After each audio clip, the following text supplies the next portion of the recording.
ታብዮ ነፍሴ ለእግዚአብሔር ወተትሐሰይ መንፈሴ በአምላኬ ወዳኔ እስመረየ ሕማማ ለአመቱ ናሁ ሚእዜሰ ያስተበጽውኒ ኩሉ ትውልድ። ነፍሴ አምላኬን፣ ሰውነቴ አምላኬን ታመሰግነዋለች። በቅዱስ ሉቃስ ወንጌል አንደኛው ምዕራፍ ላይ የተነገረ ቃል ነው። ቷ ሁለት ጊዜ ተናግራለች። አንደኛ በመጀመሪያ በሚታወቀው ታሪክ ውስጥ ነው። ሁለተኛ ደግሞ ዛሬ ባረፈችበት ዕለት ነው። በመጀመሪያ የተናገረችውን ቃል ከዚህ ዓለም ድካም ስታርፍም ተናገረችው። የመጀመሪያው አንድ ነገር ነው። ያሁኑ የህይወቷ ዕጣነ ሞገር የሆነ ቃል ነው።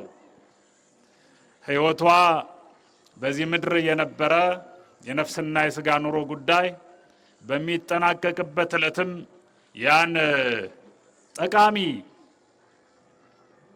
ቃል ደግማው ተናግራው አርፋለች። ዛሬ የምናከብረው የእመቤታችን የቅድስተ ቅዱሳን የድንግል ማርያምን 1969ኛውን በዓለ ዕረፍቷን ነው። የምናከብርበት ዋና ምክንያት ደግሞ ማረፏን መሰረት አድርገን ሳይሆን ደግማ በክብር እንደምትመጣም ለማስረጽ ጭምር ነው። እኛ ከሞትን ከተቀበርን በኋላ ዳግም እንደምንመጣው ሳይሆን ከዚያ በተለየ ከልጇ ቀጥሎ ባለ ልዩ አመጣጥ እንደምትመጣም ለመናገር የምናከብረው በዓል ነው። በቅርብ ጊዜ አንድ ከፍ ብሎ የተጻፈ ታፔላ ላይ የሰፈረ ቃል አይቻለሁ። አጽራረ ማርያም የተናገሩት ነው። ልጇ ሙቷል፣ ተነስቷል፣ ዳግም ይመጣል። እርሷ ግን ሙታለች፣ ከዚህ በኋላ አትመጣም፣ ክርስቲያኖች ተስፋ ቁረጡ የሚል ነው።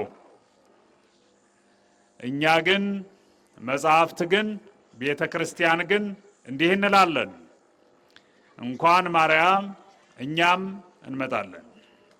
እንኳን ማርያም ይሄን የጻፈው ሰውም ይነሳል ይመጣል።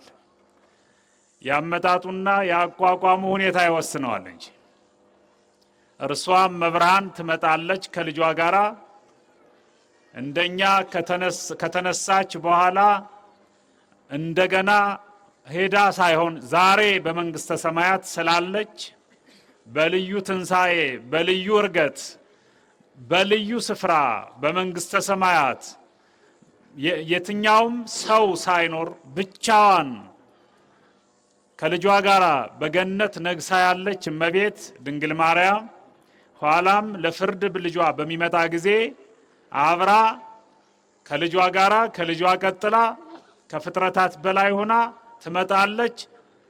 ፍርድ ሲተላለፍም የልጇን መልእክት አብራ ቁማ ትሰማለች። የምልጃ ስራዋ ያመጣውንም ውጤት በግልጽ ታያለች እንጂ ሰዎች እንደሚሉት እንደ ሀገራችን እንስሳት ወላዲተ አምላክ ድንግል ማርያም ተቀበረች፣ አለቀ፣ አከተመ ብለን መቃብሯ ላይ አልቅሰልን ሄድ አልመጣንም። እንኳንም መብራንን እኛም ሞተን የምንቀር አይደለንም፣ የምንነሳ ስለመሆናችን ተጽፏል። ለመነሳት ወገኖቼ ሰው መሆን በቂ ነው። ሰው የሆነ ሁሉ ሳይነሳ አይቀርም።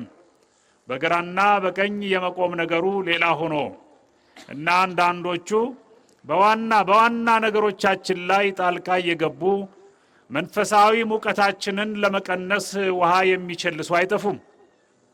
የእንደ ዛሬ አይነቱ ድንቅ በዓል ሲከበር የእመቤታችን ከዚህ ዓለም ቆይታ ወደማያልፈው ዓለም የመሰናበቷ ነገር እንጂ የመቃብር መቆፈር የመግነዝ እና የመገነጃ ልብስ ጉዳይ አይሰበስበንም። እኛ ከዚያ በላይ የተሻገረ ታሪክ ለመናገር ነው የተሰበሰብነው።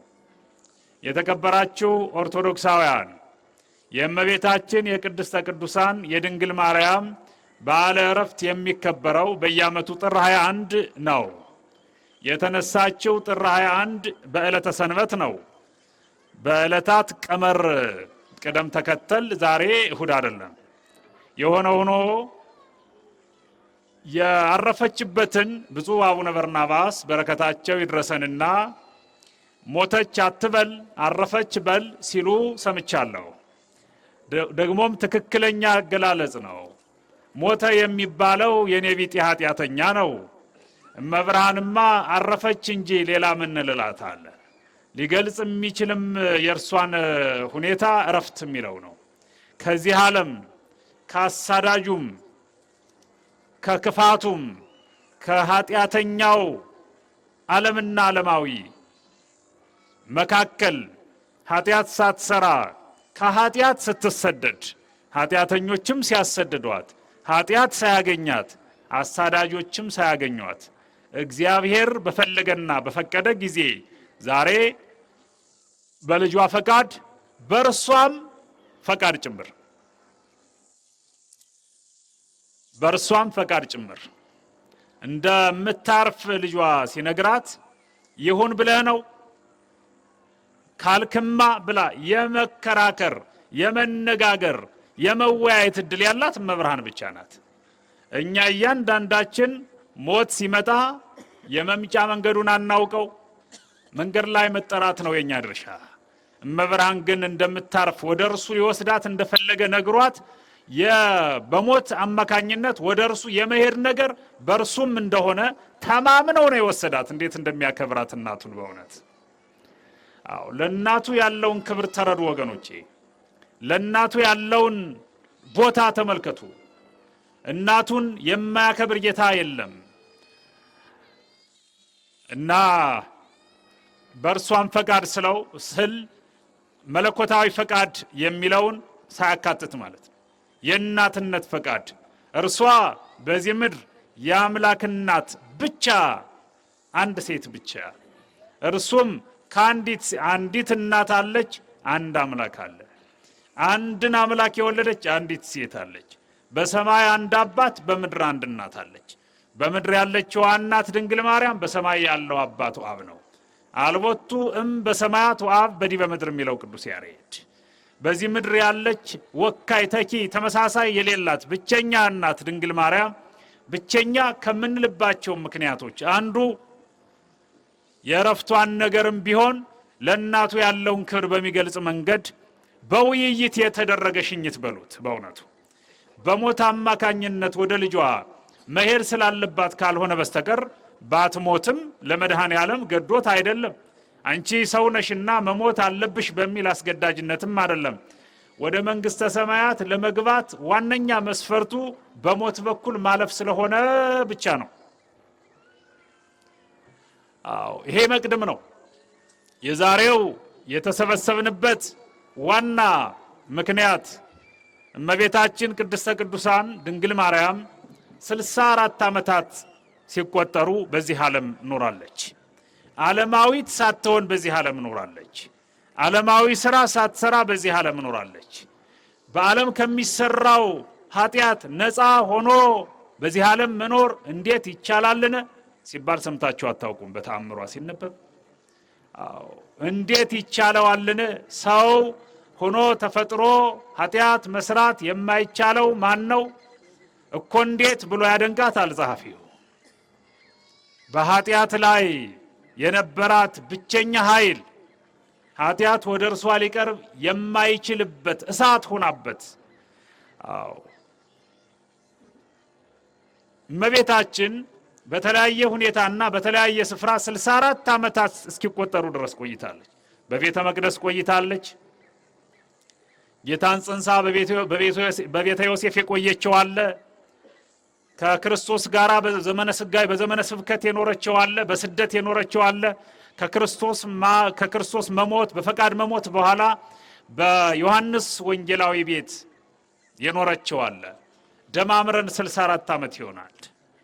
ነገሩን አጠር አድርጎ መልእክት ለማስተላለፍ ስለፈለኩ ነው። 64 ዓመታት እንዴት ቆየች የሚለውን ስንመለከት እንዴት ለሚለው ብዙ መልስ ያላገኙ ብዙ እንዴቶች አሉ በዚህ ምድር። አንዱ የእመቤታችን ነገር ነው። እንዴት ለምን ብለን ግብረ መልስ ያልተሰጣቸው ብዙ ለምኖች ብዙ እንዴቶች አሉ። በነገረ ማርያም በኩል የሆኑ ናቸው። ብዙ ለምኖች ብዙ እንዴቶች ግብረ መልስ አላቸው። እመቤታችንን የሚመለከቱ እንዴት ያልናቸው ነገሮች ግን መልስ የላቸው። መልሳቸው እጹብ ድንቅ ብቻ ነው። መልሳቸው ይሁና እርሱ ከፈቀደ ብቻ ነው። ይሁና ስለሚችል አደረገው ብቻ ነው። እንኳን ስለ እርሷም ቢሆን እፎኑ ይከውነኒ ዝንቱ እንዘ ኢያእምር ብእሴ ስትለው እንዴት ሊሆን ይችላል ስትለው ቅዱስ ገብርኤልን እግዚአብሔር እንደሚችል ሲነግራት ይሁና ብላ እግዚአብሔርማ ካለ ይሁና ብላ የማይቻለው እንደሚቻል አምና ተቀብለዋለች። እመቤታችን ከመጸነሷ ጀምሮ እስከ እረፍቷ ድረስ ያለውን ተናግሮ ለመጨረስ ከመሞከር በላይ ኃጢአት የለም። ኃጢአት ነው። አይቻልማ። አልፎ አልፎ መነካካት ነው፣ መቀማመስ ነው፣ መክፈልት በሉት። ይቆየን ብለን እንጂ ተፈጸመ ብለን የምንጨርሰው ታሪክ የላትም። አማላጅነቷ ከሁላችን ጋር ይሁን። ጸሐፊያኑም ደራሲያኑም መጽሐፍቱም የሚሸከም ትከሻ የላቸውም። ጸሐፊያኑም የሚጽፉበት አይምሮ የሚከትቡበት ብር የላቸውም። ያንሳቸዋላ ነካክተው ጀማምረው የቻሉትን አድርገው ያለፉ ሊቃውንት እንጂ ስለ እርሷ በቃ ተፈጸመ ብለው በአራት ነጥብ የጨረሱት ነገር የላቸውም። በየዘመናቱ የሚነሱ እስከ ዕለተ ምጽአትም የሚደርሱ ሊቃውንት ጭምር አዳዲስ ድርሰት እየደረሱ ቢቀጥሉም የእመቤታችን ነገር የሚያልቅ አይደለም። እንዴት ሆኖ ያልቃል? ይሄን አያልቅ ነገር ነው። ዋናውን የምንናገረው 3 ክፍሎችን ባወጣለት ደስ ይለኛል። ለመያዝም ያመቻቸዋል። ሰዓቴንም ለመጠቀም ጥሩ ነው። አንደኛውን ክፍል ጨርሼዋለሁ። አንደኛው ክፍል የእመቤታችን ጠቅላላ ቅድመ ሁኔታ የታየበት ነው። ዋና የሚባለው ሁለተኛው ክፍል ግን እመቤታችን አረፈች የሚለው ነው። ቅድመ እረፍት በሉት አንዱ። ሁለተኛው ጊዜ እረፍት ነው። ጊዜ እረፍታ ለሶለያና እያሉ የዘመሩት ሊቃውንቱ ማለት ነው። ሶስተኛው ድህረ እረፍት ያለውን ጊዜ እረፍት ላይ ደርሰናል። ጊዜ እረፍት የሚባለው እመቤታችን በዚህ ምድር ያላት ቆይታ በቸርነቱ እንዲያው ግን ይገርመኛል። 64 ዓመት ነው የቆየችው። በ64 ዓመት ቆይታ ውስጥ የተሰሩ ስራዎችን ስትመለከቱ ግን የመሬት ጀርባ የሰማይ ወገብ አይሸከመው። በጣም ብዙ ነው እንዳልኋችሁ፣ ብዙ በሚል የሚገለጽ እንጂ 1 2 ተብሎ በቁጥር የሚገለጽ አይደለም። እንደዚያ ሆኖ ዛሬ ያረፈችበት ዕለት ነው። ያረፈች ዕለት የሆነውን አንድ ነገር ልንገራችሁ። በማረፏ በሕይወት ሳለች ሲያሳድዷት ኖሩ። በማረፏ ሌላ የቤት ስራ ሆነችባቸው ለአጋንንታውያን። ባረፈች ጊዜ ይህች እንደ ልጇ ተነሳች እያሉ ሰዎች ሲያሳቅቁን ሊኖሩም አደል ብለው ደስ የሚለው መነሳቷን ያውቃሉ። እንደው አልሞትባይ ተጋዳይ እንዲሉ ያገሬ ሰዎች እንጂ ልጇም ሙቶ ሲቀበር መነሳቱን ያውቁ ነበር። ባያውቁ ኑሮ ፈርጣማ ጉልበተኞችን መርጠው መቃብሩን አያስጠብቁም ነበር። ባያውቁ ያውቀዋል። ላለመሸነፍ የሚደረግ ትግል ነው። የክርስቶስ መነሳት በፈሩት ልክ ሆኗል። የእሷም መነሳት አይቀሬ ቢሆንም ፍርሃታቸውን ለመግለጽ ክፉ ሰው ወድቆም ይፎክራል ይባላል። እንደዚያ ሆኖባቸው በእመቤታችን ላይ ንዑ ንገራ በእብን ወናውእያ በእሳት ብለው ተነሱ። እመቤታችንን ኑ እናቃጥላት፣ ኑ እንውገራት አሉ። ወገኖቼ እኛ ግን ንወድሳ ነው ምንላት። ኑ እናመሰግናት ዘንድ ኑ ነው ምንለው። አዎ ኑ ኩልክሙ አህዛብ ናስተብጽአ ለማርያም ነው ምንለው። እኛ እኮ የታደልነን ወገኖቼ። የምንጸልየው ጸሎት፣ የምንሰብከው ስብከት፣ የምናገለግለው አገልግሎት ሁሉ ማርያም ተኮር አይደለም ወይ? የአገልግሎታችን የጥፍጥና ማዕረጉ ማርያም የሚለው ስም አይደለም ወይ? ማርያም የሚለው ስም ካልተጠራበት መች ማህሌቱ ይደምቃል? መች ቤተ መቅደሱ ይሞቃል? መች አውደ ምሕረቱ ይመሰጠርበታል? መች ቤተ ክርስቲያኑ ቅጽር አውደ ምሕረት ሳይሆን ሌላ አይደለም ወይ የሚሆነው? የእርሷ ስም ሲጠራ አይደለም ወይ ሞገስ የሚሆነው? የእመቤታችን ስም የተጠራበት ሁሉ ሞገስ አለው፣ ክብር አለው፣ ይጣፍጣል፣ ያምራል፣ ይናፍቃል። ወገኖቼ የእመቤታችንን ስም እየጠራን ልንኖር የተፈጠርን በመሆናችን ክብር ይሰማናል። ስሙ የተመሰገነ ይሁን። አዎ በእሳት ለማቃጠል ተደራጁ፣ በድንጋይ ለመውገር ተጠራሩ። እናታችንን ከገጸ ምድር ሊያጠፉ አሰቡ። ምጠፋ ቢሆንማ ከሄሮድስ በላይ አጥፊ ያለ ወይ?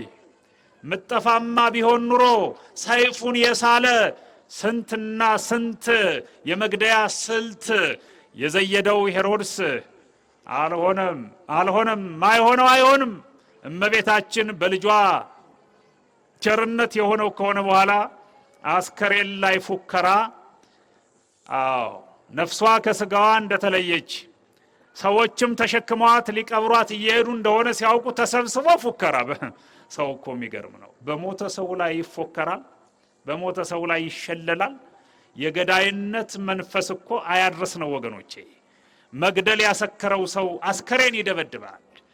በመግደል የሚደሰቱ ሰዎች መቃብር ቆፍረው የተቀበረውን ይደባደባሉ፣ ያቃጥላሉ ጭምር። ትላንትም ዛሬም እየሆነ እንዳለው በሀገራችንም በሌላ ሀገርም አዎ በሀገራችን አስከሬን ሲቃጠል አታዩም? በሀገራችን ከጽንስ ልጆች እየወጡ ሲቀጠቀጡ አታዩም? ሲደበደቡ አታዩም? የሞተና እንደው ንቀት አይደለም እንጂ አረጋውያን፣ ሴቶች፣ ህፃናት አስከሬን ላይ ገዳይ ነገር አይወረወርም። የስንፍናም የድንቁርናም ምልክት ነው። ይሄ ሶፎንያሳዊነት ነው። የሶፎንያስ ጠባይ ነው ዛሬም የምናየው። እነ ሶፎንያስ ተደራጅተው ሞተች ሲሉ በእነሱ አነጋገር ነፍሷ ከስጋዋ እንደተለየች የተነገረ ጊዜ ተሰብስበው ድንጋይና እሳታቸውን አዘጋጅተው ወደ እመቤታችን ሲሄዱ ለመግደል የፈጠነ ለመልካም ነገር የዘገየ ሶፎንያስ የሚባል ዳቦ ያሳበጠው ጎረምሳ አረፍ አፈፍ ብሎ አቤት ታውፋንያ ሶፎንያስ ይባላል ይሆን? የቱን ልበለው ንገሩኝ። ታውፋንያ ያላችሁት ይሁን እናንተ አይደል የነገራችሁኝ? ድሮ ያላውቀው ታውፋንያ ብለውታል። እኔም ብየዋለሁ። ታውፋንያ የሚባል ጎረምሳ ሄዶ ወገኖቼ እናንተ ጎረምሳ ስድብ አይደለም በነገራችሁ ላይ ያው በገና በጉልበት ያልሸመገለ ወጣት እንደማለት ነው። ጉርምስና ወጣትነትን በልኩ መያዝ እንዴት ያምራል መሰላችሁ። አንዳንዱ ወጣት ሲሆን ማርያምን መሳደብ ይጀምራል። አንዳንዱ ወጣት ሲሆን ማርያምን እናጥፋ ብሎ ይነሳል። አንዳንዱ ወጣት ሲሆን ዲቁና ይሾማል። አንዳንዱ ወጣት ሲሆን ክህነት ይሾማል። አንዳንዱ ወጣት ሲሆን ዘማሪ ይሆናል። አንዳንዱ ወጣትነቱን ተጠቅሞ እንደነ ቅዱስ ጊዮርጊስ ሊቀ ሰማዕታት ይባላል። አንዳንዱ በቁንጅና ዘመናቸው እንደነ ቅድስት አርሴማ ሰማዕተ ጽድቅ ይባላሉ። አንዳንዶቹ የወጣትነት ጊዜያቸውን ተጠቅመው ታምር ይሰራሉ። ነገር ይገለበጣል፣ ታሪክ ይለወጣል። በዘመናቸው አይነኬ ድንቆችን ይፈጽማሉ። አንዳንዶቹ ግን በማርያም ላይ ይነሳሉ። አንዳንዶቹ አርፋ እንኳን የማያሳርፉ ሆነው ተፈጥረዋል። የትናንት ቅሪቶችም ዛሬም ስላሉ ማለት ነው። የሆነ ሆኖ እነ ታውፋንያ እኔ ይህችን ሴት ምስጋና ይድረሳትና ካለችበት አውርጄ ፈጠፍጣታለሁ ያልነውንም እናደርጋለን ብሎ እጁን ወደ ቅዱስ አስከሬኗ ሲልክ ጌታዬ የማርያም አስከሬን ቅዱስ ነው። የማርያም አስከሬን የኔ አስከሬን አይደለም። የማንም ተራ ግለሰብ አስከሬን አይደለም። የማርያም ስጋ ቅዱስ ነው።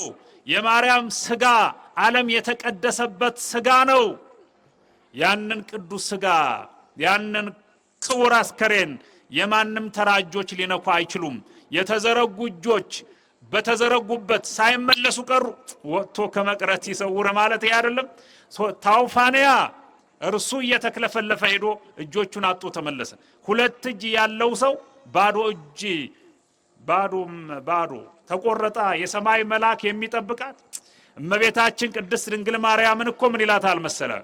ኦ ማርያም አኮ ወራዙት ስፉጣን ዘናዘዙኪ አላ መላእክተ ሰማይ ሐወጹኪ በከመ ተበይለ ካህናት ወሊቃነ ካህናት ወደሱኪ አደል ያላት ቅዱስ ኤፍሬም፣ ቅዱስ አባ ሕርያቆስ በቅዳሴው። እንደዚህ የምትጠበቅ እናት ዛሬም ከጥበቃ ውጭ አይደለች። ዛሬም መላእክት እየዘመሩላት ነው። ዛሬም መላእክት በዕለተ ዕረፍቷ እኮ ተናግራለች። ነፍሴ ብላ ቅድም የተናገረችው አምላኬ ልጄ። ግን አስባችሁታል ወገኖቼ? በጸሎት ጊዜ እኛ አሁን ማህሌቱ አገልግሎቱ ሲጠናቀቅ ሌላው አገልግሎት አባታችን ሆይ በሰማያት የምትኖር አይደለም እንለው። ድንግል ማርያም ግን ልጄ ሆይ የወለድኩህ፣ የልዩነት ተመልከት። አምላኳን ልጄ የምትል ልጇ አምላኳ የነበረም የሆነላትም ሆኖ የሚኖር አምላኳ በእቅፏ ያለ አምላኳን ለማግኘት ከቦታ ቦታ የማትሄድ አምላኳ እግዚአብሔር ምስሌኬ የተባለች እግዚአብሔር አብሯት የሆነ መሆኗን ሳስብ ይገርመኛል። አሁንም ቅዱስ አስከሬኗም እግዚአብሔር አብረዋል፣ መላእክት አብረዋሉ። እንዴት ለቀው ይሄዳሉ? እንዴት ያን ቅዱስ ሥጋ እንዴት ያን ቅዱስ ክቡር አስከሬን ለቀው ይሄዳሉ? እሷን ያመስግኑ እንጂ እንኳን እሷን እኛ ኦርቶዶክሳውያን ስናርፍ ካህናቱ ጸናቸውን ይዘው ሊቃውንቱ መቋሚያ ጸናጽላቸውን ከበሯቸውን ይዘው ማይጠንት እየታጠነ ይዘምሩልን የለ? መዝሙር ሐዘን እየዘመሩ ማደል ነፍሳችን የምትሸኘው። አንጻሩ ምሳሌ ዘያሐጽጽ በሉት የማርያምን ከኛ ጋር ማነጻጸርም አይደለም። በእውነት የእርሷ ከኛ ጋር በማይነጻጸር ከፍታ ነው ያለው። በረከቷ ከሁላችን ጋር ይሁን። መተው ሊቆርጧት ሊፈልጧት በእነሱ ቤት ሊያቃጥሏት የሚፈልጉትን ሊያደርጉ የጌታ መልአክ እንቅልፍ የለው። የጌታ መልአክ ሞኝ አይደለም። በእናቱም ይደራደር አይደለም፣ በእህቱም የሚደራደር አይደለም። እህቶሙ ለመላእክት አይደለም ይላት እመቤታችንን። እንዴት ሆኖ እንኳን ለክፋት ለበጎነትም ቢሆን የተዘረጉ እጆች ካሉ ፈቃድ ያስፈልጋቸዋል። ዘው ብሎ ማርያምን መንካት አይቻልም። እንዲሁ በጥጋብ ማርያምን መንካት አይቻልም። ማርያምን ለመንካት ጉልበተኛ መሆን አያስፈልግም፣ ሃይማኖተኛ እንጂ። ማርያምን ለመንካት ሃይማኖት እንጂ ትዕቢት አያስፈልግም። ማርያምን ለመንካት ጸናጽል እንጂ ዱላ አያስፈልግም። ማርያምን ለመንካት ከበሮ መያዝ እንጂ መድፍ መያዝ አያስፈልግም። ማርያምን ለመንካት ጸሎት ሰላም ለኪ ነው። ማርያምን ለመንካት ዘፈረ ልብሷን ለመንካትና ለመባረክ ካስፈለገ ማርያም ስምኪ ጥዑም እያሉ መዘመር እንጂ ወገኖቼ ማርያምን በትዕቢት አይቻልም። አትነካም፣ መነካት የለባትም። ለታውፋንያ ይድረስ መልእክቱ ወገኖቼ። አትነካም እርሷ። ምናልባትም እሷ በምረት እጇ ብትዳስሰን ብትነካን እንድንፈወስ ዝቅ ማለት እንጂ እኮ እንዴት ሰማይ መታከክ እንዴት ሆኖ ይቻላል? ማርያምን እና ያደረገው ይሄ ነው። የጌታ መልአክ እጆቹን ቆርጦ ጣለ ይላል። እመቤታችንም ባለችበት ነበረች። በጣም የሚገርመውን ነገር የምነግራችሁ እመቤታችን አውርዶ በሱ ቤት ወደ ገደልም በለው ሊጥል ወደ እሳትም በለው ሊጨምር ወደ በሰይፍም ሊቆራርጥ በለው ምኞቱን ለመግለጽ እጆቹን የዘረጋው ሰው እጆቹ ሲቆረጡ እየየው ሲል እንደው ችግር እኮ ሲለቁት ሰፈር የማይበቃው ሲይዙት ጭብጥ የማይሞላ ስንት አይነት ሰው አለ መሰላችሁ።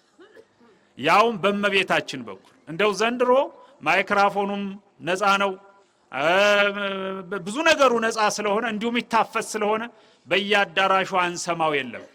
ማርያም እኮ ከኢየሱስ ውጭ ሌላ ልጆች አሏት ሚል አልሰማችሁ? ምስጋና ይድረሳትና እርግጥ ነው አሏት። እኔ ልጇ ነኛ፣ እናንተ ልጆቿ ናችሁ። የወለደችው ግን ክርስቶስ ብቻ ነው። የወለደችው ሌላ ልጅ የለም። ማርያም እኮ ከኔ አትበልጥም፣ በዘመኗ ብኖር እኮ እኔም ክርስቶስን ወልድ ነበር ሚሉ አልሰማችሁም? ደና ልጅ የማይወልዱ ሰዎች እንኳን ማርያም እንኳን ጌታን ሊወልዱ እንደዚህ አይነት በማርያም ላይ የተከፈቱ ልሳኖች አሉ ዘንድሮ። ከማርያም ራስ ወረዱ በሏቸው፣ እጆቻችሁን ከማርያም ላይ አንሱን በላቸው ወገኖቼ። ያልተገባ እጅ አለ ወደ ማርያም የተዘረጋ። ለመለመን እንጂ ለመዘመር እንጂ ለመዳፈር የተዘረጉ እጆች መቆረጣቸው እንደማይቀር መናገሩ ይጠቅማል። ሌሎች ሚካኤል፣ ቅዱስ ገብርኤል በዚህ ቀልድ የለም። በማርያም አይደራደሩ። በእመቤቱ በእናቱ በእህቱ የሚደራደር መልአክ የለም። እና ቆርጦ ሲጥለው እመብርሃን ካረፈችበት ቀና ብላ ልጇ እንዳደረገው ልጇ በሚገነዝ ጊዜ ዮሴፍና ኒቆዲሞስ አምላካችን መምህራችን ሞተብን ብለው አዝነው እየገነዙ ሳለ ወአንበስበሰ አዕይንቲሁ አደል ሚለው አይኖቹን ግልጥልጥ አድርጎ እንዴት እንደ ሩቅ ብሲ ዝም ብላችሁ ተገንዙኛላችሁ እንዲህ በሉ እንጂ ብሎ ሚሉትን ነገራቸው። ሚሉትን እያሉ ገነዙት። ሚሉትን ስለምታውቁ ዛሬም እመቤታችን ባረፈችበት ቀን የታውፋንያ እጆች ስለተቆረጡ አይነ ምሕረቷን ገለጠች። ወገኖች የጠላት እጅ ስለተቆረጠ እንኳን የሚራራ ልብ ያላት እኮ ናት። አማላጅነቷ ከሁላችን ጋር አይው። የኛማ ለጠላት እጆች መቆረጥ የሚራራ ልብ ያላት እኮ ለኛማ ብላችሁ ተርጉሙት። ለኛማ አይኖቿን ግልጥ አድርጋ ቅዱስ ጴጥሮስ አንተ ጴጥሮስ ታያለህ እጆቹ እኮ ተቆረጡ። የምልጃ ስራዋ ቀጠለ። ቅዱስ አስከሬኗም እያማለደ ነው እያልኳችሁ እኮ ነው። አይኖቿን ግልጥልጥ አድርጋ የተቆረጡ እጆች እንደገና ይቀጠሉለት በል አድርጋለችው። ቅዱስ ጴጥሮስ እንዴ እናቴ አንቺማ ብለሽ ብሎ እሷማ ብላው ምንም ያደርጋል። ቅዱስ ጴጥሮስ እጁን ከእጁ ሲያገጣጥመው ወደ ነበሩ መልካም እጆች ተመለሱ። መልካም ባይሰራባቸውም እጆቹን ግን ንብረቱን ይዞ እንዲሄድ አደረገችው። የሱ ስጋ ተቆርጦ እዚያ ምን ያደርጋል? የሱ እጅ ተቆርጦ ለማኝ እንዲሆን አትፈልግማ። የኛ እናት ለጠላቶቿ ሳትቀር ምትራራ እናት አማላጅነቷ ከሁላችን ጋር አይሆን ወገኖቼ። እንዲያው ርህርህተ ልቡና ርህርህተ ህሊና የሚለውን እኮ መግለጫ አጣን በእውነቱ። ይሄን ስትመለከቱ ሊቆርጣት ሊያቃጥላት እጎዳለሁ ብሎ ለሄደው እጁ ሲቀጥል ያየነበትም ቀን ነው። የቃል ኪዳኗ የቸርነቷ የአማላጅነቷም ጥግ የታየበት ቀን ነው። አዎ ከዚህ በኋላ እመቤታችን ቅድስተ ቅዱሳን ድንግል ማርያም እስከ ነሐሴ ድረስ የሆነው ታሪክ ይቀጥላል ነው። ዛሬ አይደለም እናነሳው፣ ራሱን ችሎ ይነሳል። ለይዘት እንዲያመቸን እመቤታችንን በትህትና በፍቅር እናክብራት፣ እናወድሳት፣ እንዘምርላት። ሊቃውንቱ በጸናጸላችሁ በከበሯችሁ በመቋሚያችሁ ግለጧት፣ ስገዱላት፣ ተንበርከኩላት። ካህናቱ በቅዳሴያችሁ አመስግኗት። በሰዓታታችሁ ነይ ሀቤ ኦ ድንግል ምስለ ወልድኪ ፍቁርኪ ኢየሱስ ክርስቶስ ከመተባረኪ ላይሌነ በሏት። እንቅልፍ አያስፈልጋትም እርሷ ምስጋና ያሻታል። ምስጋና የሚያስፈልጋት እናት ናት። እኛ ተኝተን መመስገን ያለባት እናት እንዴት ሳትመሰገን ታድራለች? ወገኖቼ በርቱ ማለቴ ነው፣ መተቸት አይደለም። እንትጋ ማለቴ ነው። ዘማሪያኑ ዘምሩ፣ ምእመናንም ጸልዩ። በያላችሁበት እመብርሃንን የሚመለከቱ ነገሮች ላይ አትደራደሩ። እመብርሃንን ክብሯን አስጠብቁ። የተጠበቀ ክብር ነው ያላት። እርግጥ ነው ክብሯን በማወቅ ሌላውም እንዲያውቅ በማድረግ ድርሻችሁን ተወጡ። በምትችሉት ዝክር ሊሆን ይችላል፣ ጸሎት ሊሆን ይችላል፣ መባ ሊሆን ይችላል። ቅድም አንድ ወንድሜ እንደዋዛ ተናግሮት የሄደ ነገር ገርሞኛል። የምትፈልጉት 120 ሺህ እንደሆነ ሰምቻለሁ። ግድ የለም ትራንስፖርቱን ልጨምር 130 አድርጌዋለሁ። እንደዋዛ መጥቶ ተናግሮ ሲሄድ ተናግሮ አይደለም ፎርዋርድ አድርጎታል፣ ልኮታል። 150 ሺህ ብር ከፊቴ አስገብቶት ሲሄድ አይቻለሁኝ። በሞባይል ባንኪንግ ማለት ነው። እንደዚህ ነው እመብርሃንን መውደድ ማለት። የእመብርሃን መገለጫ የሆነውን ለማድረግ ወደ ኋላ አትበሉ። አዎ በየሄዳችሁበት ሁሉ ለማርያም ክብር ስትሉ የምትችሉትን አድርጉ። ምእመናን የቆሎ ተማሪው እኮ የከፈለውን ዋጋ ታውቁ የለ? በተናካሽ ሕግ ፊት በማይቆም በዘላን ውሻ ፊት ሲናከስ ሲናደፍ የኖረው ሲነከስ ሲናደፍ የኖረው በፈሰሰ ደሙ ፈሳሽነት ጾመ ድጓ የጻፈው ሰማዕት ዘእንበለ ደም የሚባለው የቆሎ ተማሪውን ሕይወት ስትመለከት ምን ያንከራትተዋል ካልህ ግብረ መርሱ ፍቅረ ማርያም ነው። የማርያም ፍቅር ነው የሚያንከራትተው።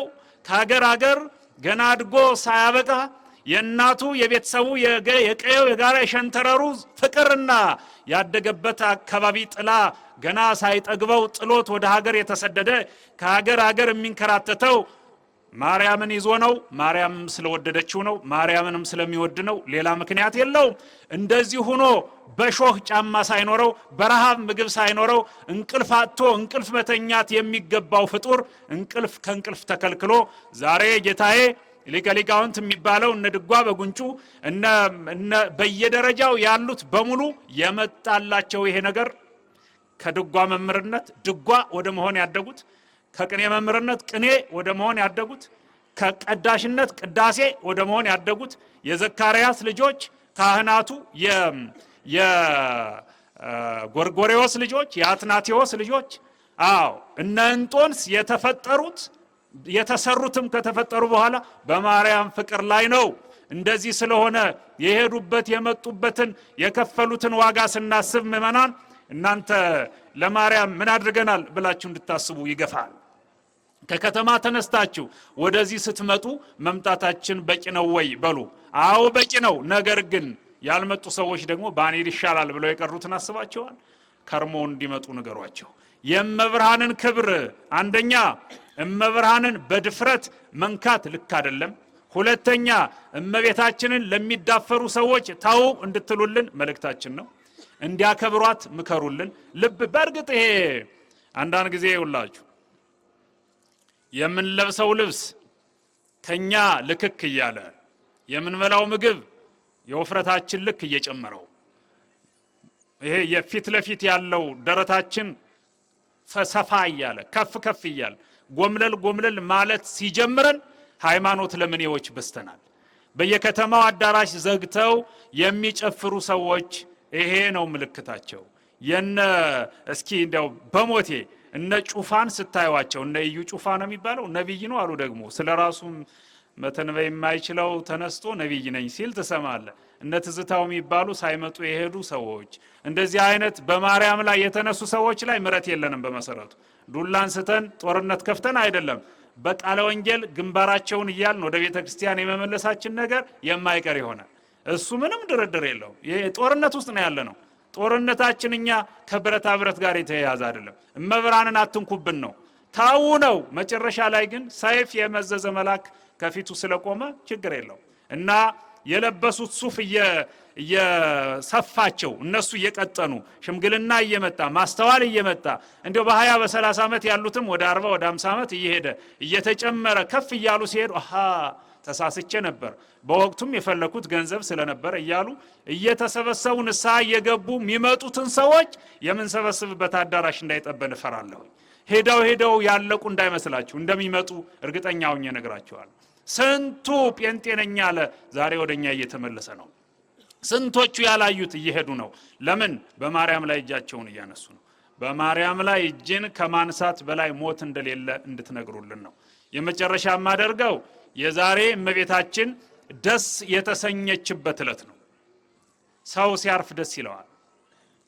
እሷ ደግሞ ደስ አላት። ደስ ያላት ለምንድን ነው ካላችሁኝ፣ ቀጥታ ወደ መንግስተ ሰማያት ገብታ መንግስተ ሰማያት ተከፍታ። መንግስተ ሰማያት ማንም እንደሌለ ታውቃላችሁ አይደል? ዛሬ ገነትና መንግስተ ሰማያት ሲኦልና ገሃነመ እሳት የሚባሉት የተለያዩ ናቸው። ትንሽ ላብራራላችሁ። ገነት ማለት በዚህ ምድር ነው ያለችው። ገነት ማለት ታልፋለች።